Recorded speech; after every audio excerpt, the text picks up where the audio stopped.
Hi guys, welcome to Seriously Equestrian. Today we'd like to ask the question, what's the difference between a pony and a miniature horse? We all love horses here regardless of how large or small they may be. They are all special in their very own way, and even though they're all different from one breed to another, they still manage to bring about the same level of happiness whenever we see them trotting away gleefully.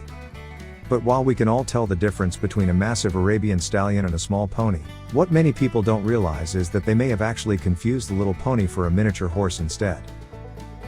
This is actually a lot more common than you may think, as while there are very clear differences between the two, they are oftentimes overlooked by the common horse lover, and instead they are written off as one and the same most of the time.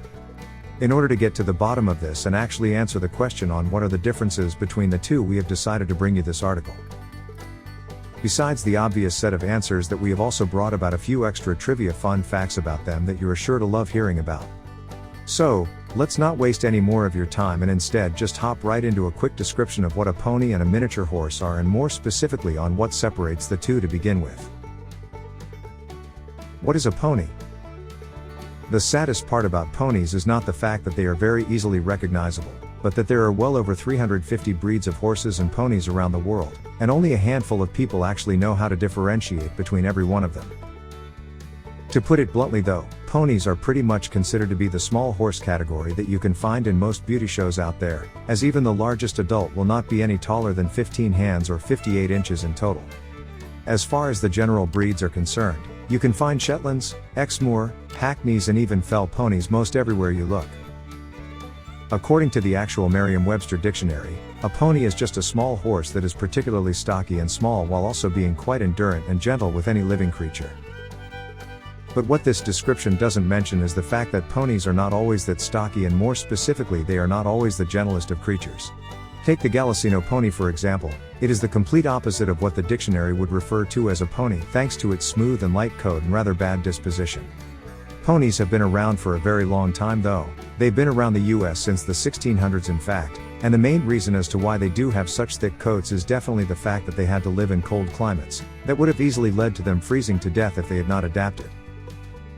It took humanity as much as 200 years to see the potential in their compact size, and before long they were domesticated and thrown in the mines, where they could easily fit and get around without causing too much of a ruckus. Alternatively, they also became very useful around the farmhouse, although they were not considered to be far superior to a simple normal-sized horse, which is why they weren't necessarily all that popular there, especially since they were just as expensive to get, if not more expensive than the average horse. What is a miniature horse? Miniature horses are, as their name implies, just another subtype of horses, except that they are incredibly small in stature. No miniature horse will ever be taller than 34 inches, and as such they are way smaller than most any pony out there. If you want to see a pretty good example of a miniature horse, you can look up the Caspian horse from Mesopotamia. While these were thought to have been extinct way back in the day, 1965 was their prime year, as this is where a team of breeders discovered a few remaining specimens, and they bred them with a wild miniature horse to get their numbers back up. Another huge difference between a miniature horse and a pony can be observed in their DNA, as apparently miniature horses have still retained their horse phenotypes, which technically means that they have more in common with Arabian stallions than they do with any pony out there. But because we can't really see DNA strands, we look at ponies and miniature horses and we believe that they are one and the same. This is actually very much so a mistake, as horses such as the Icelandic and Fjord breeds are very different from any ponies out there in every way except for their size and their stockiness. The more we look into miniature horses, the more we realize just how fascinating they really are. For example, you can see that they first came about around the year 1650 at the hands of King Louis XIV of France. He was known for his love for strange and unusual creatures, so it's no wonder that he instantly fell in love with them, and added them to his own personal zoo. Afterwards though, they were also employed in mining jobs around the United States, due to their small size, and before long they became a staple of the community that we still love to this very day. Now that we know what they are and some of the key differences between them, how about we offer you a brief rundown of every other difference that we have spotted between the two, namely the differences between horses and ponies. The size. So, just to reiterate really quickly, their overall size is actually saying a lot about whether you are dealing with a pony or a miniature horse. Although ponies are very small in size, miniature horses are way shorter, and as such you can easily tell them apart when you see them next to one another.